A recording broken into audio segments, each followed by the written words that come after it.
So this is your subject, Introduction to Philosophy of Human Person.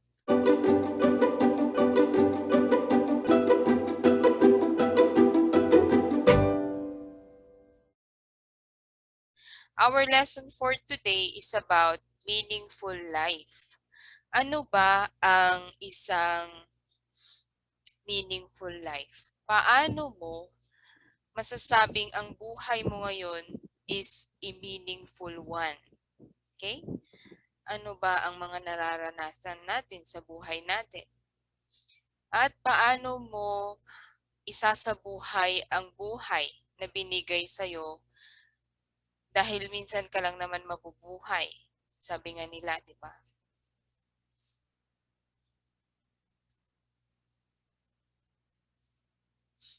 So, have you ever wondered about how nothing seems to last forever? So, meron ba kayong nakikinita na mga bagay-bagay na tatagal ng forever? Di ba wala? Walang forever. Unfortunately. Walang forever dito sa mundo. Lahat ng bagay, except plastic siguro, ay mawawala in time.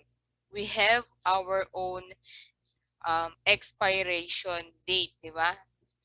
Even more, what about the cycle of being born, growing up, getting old, being sick, and dying?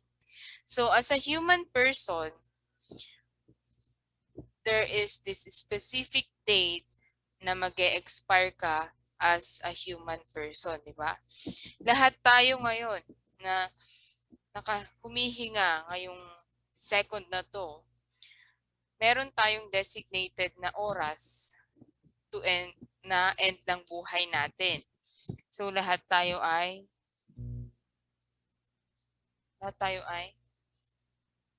mamamatay. So this go to one very important reality at some point of our human condition. Dahil tayo ay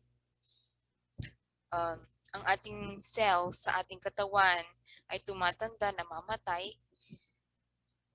later on, either by nature or by accident, ma-end ang buhay natin.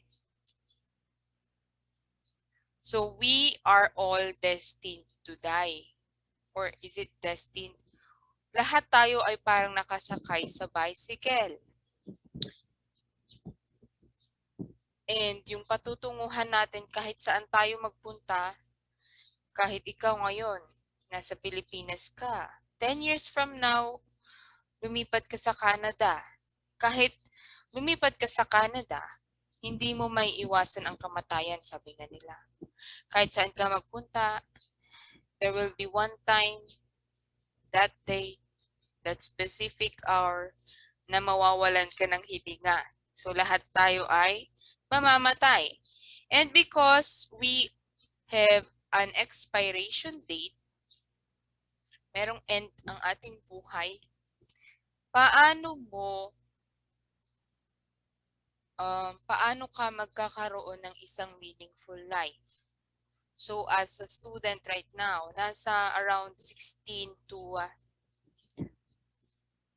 18 years old kayo, di ba ngayon? So as a 16 to 18 years old person, teenager, iniisip nyo na ba kung paano nyo isasabuhay ang buhay nyo? Paano kayo mamumuhay to have a meaningful life? May idea na ba kayo?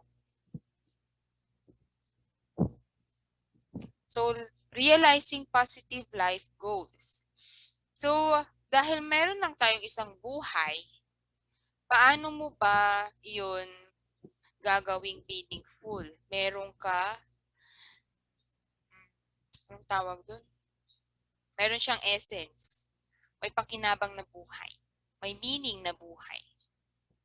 So, lahat tayo ay iba't iba ang interpretation natin ng isang meaningful life. So, para sa iba, ang pagkakaroon ng meaningful life ay pagiging isang successful sa isang specific career. Ang iba naman, ang kanilang interpretation ng meaningful life ay pagiging isang ama, pagiging isang ina.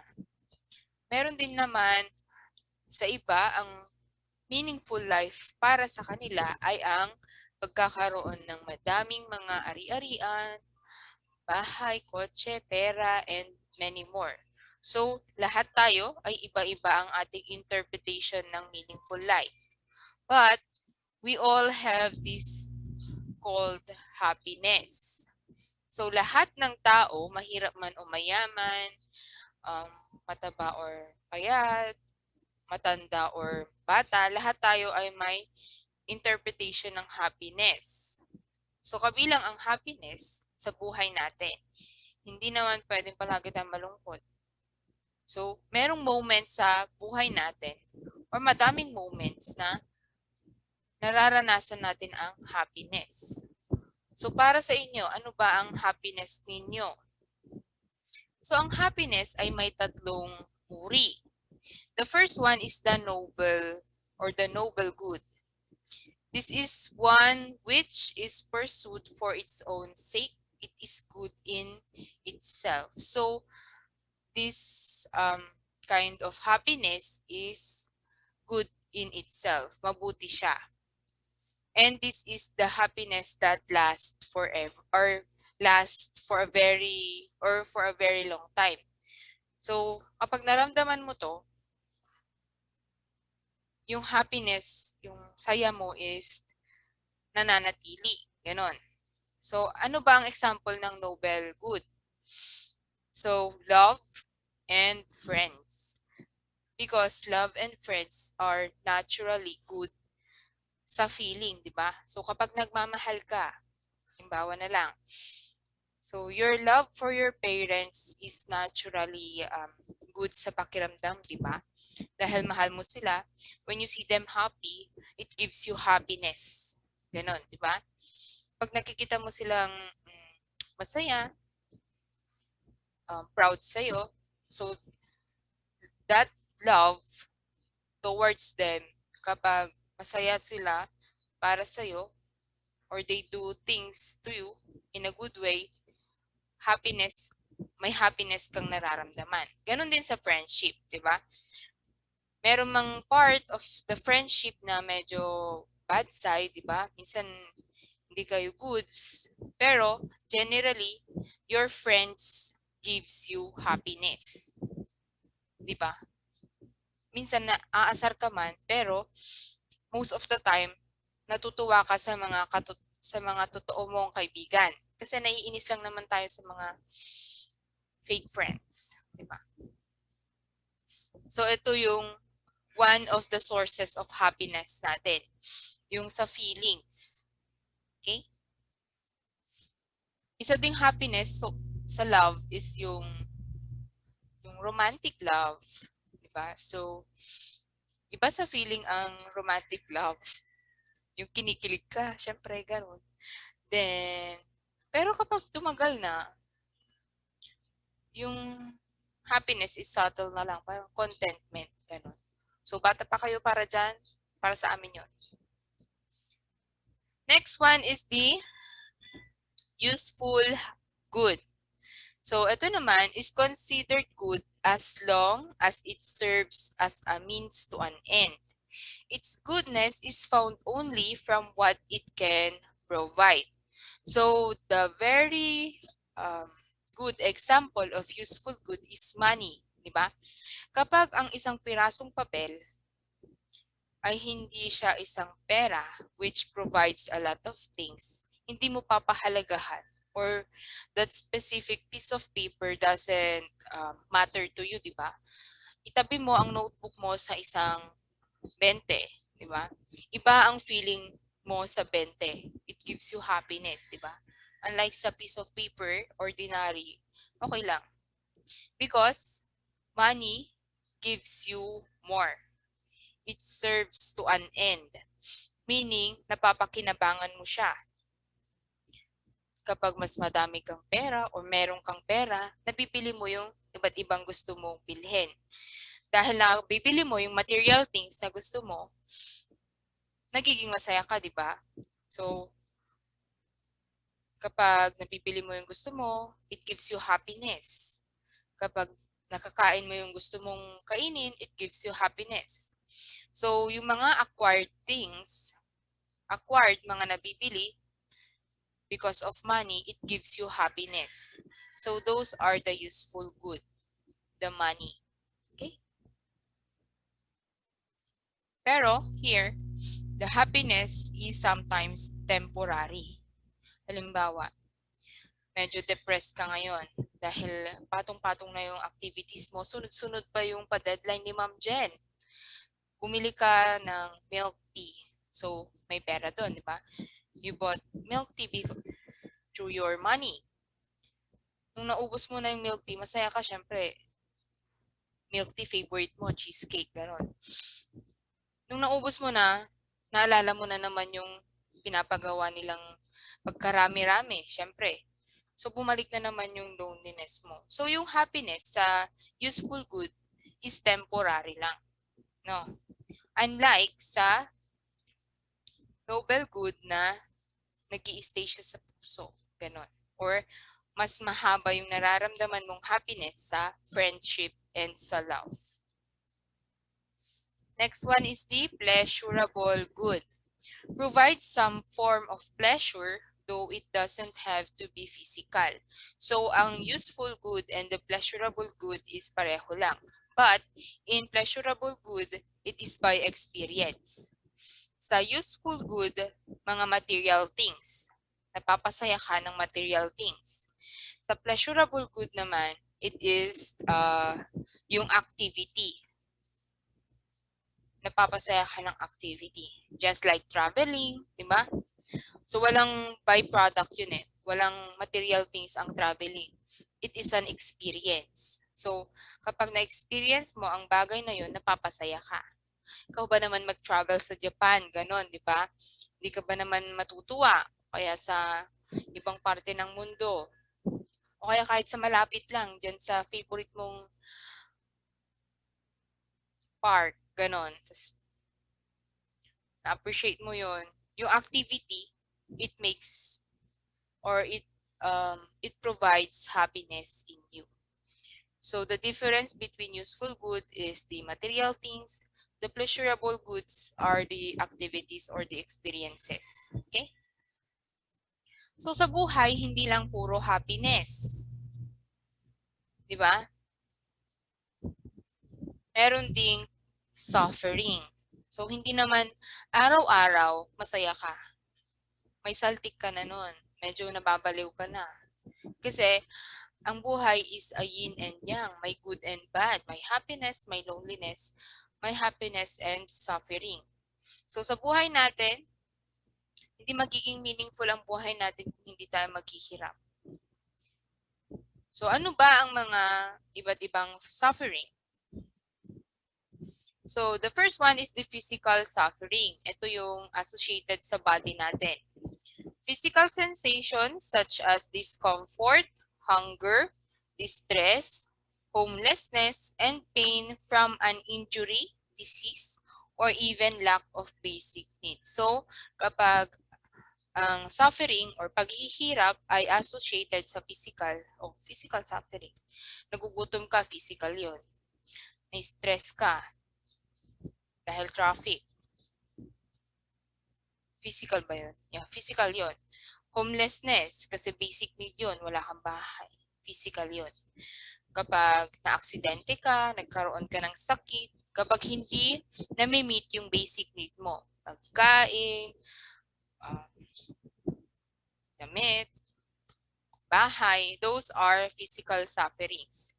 Kapag binubugbog ka ng nanay mo, physical suffering yon. Kapag sinampal ka ng jowa mo, physical suffering yon. Okay? So, sa buhay natin, meron tayong happiness and suffering. So, mag-reflect kayo, ano ba yung currently physical suffering nyo? Sumasakit na ba ang inyong mga daliri kakatype ng mga activities? Sumasakit na ba ang inyong mga mata dahil palagi na lang kayong nagbabasa? Or not? Another form of suffering is the mental suffering. emotional and mental states such as depression, anxiety, fear, loneliness, and grief. So, hindi lang physical suffering ang nararanasan natin. Mas malala daw ang mental suffering kasi ito yung suffering na hindi nakikita. Ito yung suffering na ikaw lang ang nakakaalam. Especially depression, anxiety, loneliness, and grief. Bakit? Kasi you can actually conceal, itago yung mga nararamdaman natin, di ba? So, kapag humaharap ka sa parents mo, feeling, kunwari masaya ka, ganon. Pero deep inside, lonely ka, depressed ka na, may mga taong suicidal pa nga, di ba? Yun. So, may mga suffering din mentally. So, we all experience those things. So, normal lang na magkaroon ka ng mental suffering. Especially during this time, this pandemic, because of the restriction na nangyayari sa mundo. So, na kulang yung freedom na nararanasan natin, di ba? So, sinabi nga natin noon that kapag constricted ang freedom, nagkakaroon ng effect sa human person, di ba? So, it's okay to feel these things. You are not alone. Lahat tayo nakakaranas ng ganito. And because of those things, we have happiness and suffering. Those things contribute to the on how we give meaning to our life. Sabi nga sa mga quotes dito, live your dream. Why? Because you only live once. So, as a piece of advice, my dear students, sa college life nyo, or when you enter college, please don't follow your parents' advice in choosing your field because it will greatly affect your next step in life. Lalo na kung hindi mo talaga passion yung gusto nilang course mo, it will greatly affect your mentality soon. Especially kapag graduate mo yon, then nagtatrabaho ka na, magkakaroon ka ng there's something wrong with you. So those are part of giving meaning to your life. You don't live your life to please other people, okay? You need to live your life because that is your life. Do whatever you want to do with your life, pero dapat may restriction. Dapat hindi ka maging masama. Sabi nga nila, life is too short to wait. Do it now. So dapat ngayon, grade 11 pa lang kayo, iniisip nyo na yung today, of course, and tomorrow. Not tomorrow, your life, okay? Enjoy every moment. Be yourself. Make today great. Do what you love. And may love of my life dyan. Love your life dapat yan. So, ayan. To have a meaningful life, huwag ka makinig sa ibang tao. Okay? Makinig ka man, slight lang. Follow the things that you want to do in your life. Basta, hindi ka makakasakit ng ibang tao, masaya ka sa gagawin mo, do it. Okay? I have here a video about motivational video. So let's hear this video.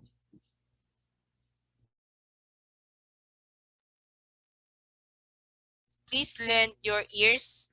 Maganda itong video na ito.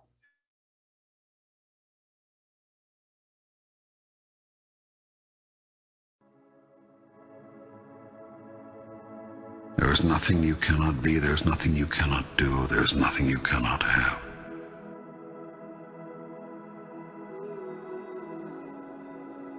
You are the most magnificent, the most remarkable, the most splendid being God has ever created. Who could reject such wondrous magnificence? But you do not know who you are. and you think you are a great deal less. I tell you this, you are your own rule maker. You set the guidelines, and you decide how well you have done, how well you are doing. For you are the one who has decided who and what you really are, and who you want to be. And you are the only one who can assess how well you're doing. All you see in your world is the outcome of your idea about it. Do you want your life to truly take off? Life will take off for you then, when you choose for it to. Make a choice. Like, you just decide. You have not so chosen as yet. You have procrastinated, prolonged, protracted, protested. Now it's time that you promulgated and produced what you have been promised. What it's going to be, who you're going to be, how you're going to do it. Just decide. Your world would not be in its present condition were you to have simply listened to your experience. The result of your not listening to your experience is that you keep reliving it over and over again. You cannot resist something to which you grant no reality. The act of resisting a thing is the act of granting it life. When you resist an energy, you place it there. You attract not just what you feel, you attract what you feel, what you are. The more you resist, the more you make it real, whatever it is you're resisting. What you open your eyes to look at disappears.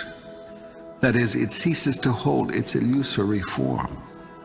If you look at something, truly look at it, you will see right through it and right through any illusion it holds for you, leaving nothing but ultimate reality in your sight. In the face of ultimate reality, your puny illusion has no power. It cannot long hold you in its weakening grip. You see the truth of it, and the truth sets you free. Only when you say, I did this, can you find the power to change it. It is much easier to change what you are doing than to change what another is doing. The first step in changing anything is to know and accept that you have chosen it to be what it is. You are always in the process of creating, every moment, every minute, every day. How you can create we'll go into later. For now, just take my word for it. You are a big creation machine, and you are turning out a new manifestation literally as fast as you can think. We really do paint our world with our thoughts and our level of self-belief. You are a threefold being. You consist of body, mind, and spirit.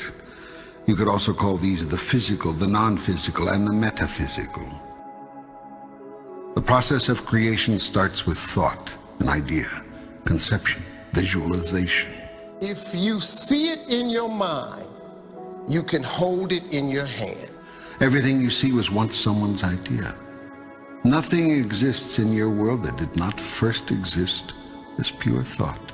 If you have a clear picture in your head of something that is going to happen, a clear belief in that it will happen no matter what. Thought is the first level of creation. If you can see it here, next comes the word. And you have the courage enough to speak it, it will happen. Everything you say is a thought expressed. It is creative and sends forth creative energy into the universe. I wrote myself a check for $10 million for acting services rendered, and I gave myself 5 years, or 3 years maybe. And I put it in my wallet, and I kept it there, and it deteriorated and stuff.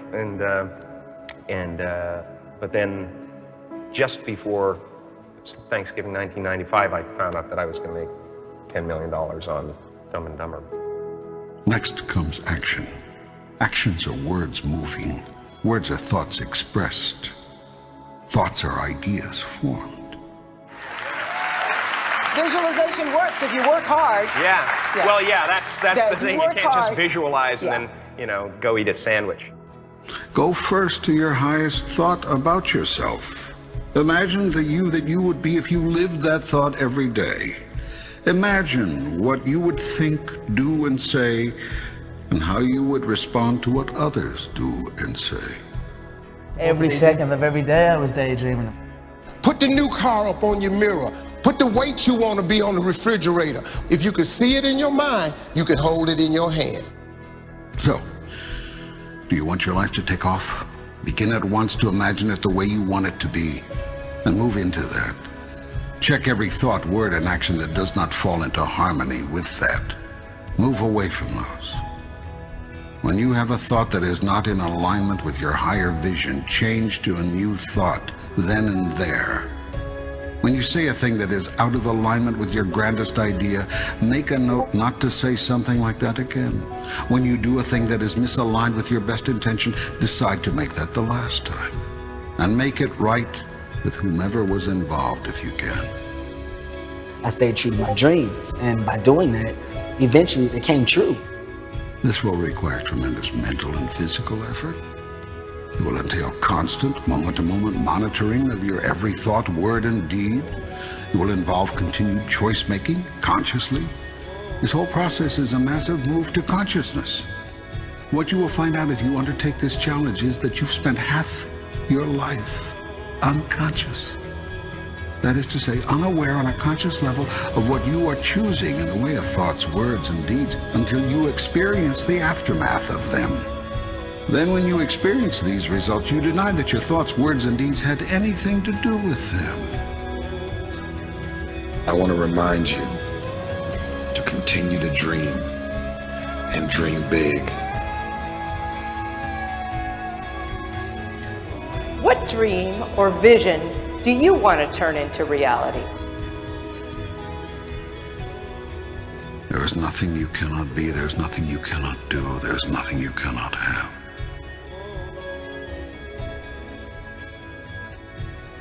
If you're going to try, go all the way. Otherwise, don't even start. If you're going to try, go all the way. There is no other feeling like that. You will be alone with the gods, and the nights will flame with fire. Do it. Do it. Do it. Do it. All the way. All the way. You will ride life straight to perfect laughter. It's the only good fight there is.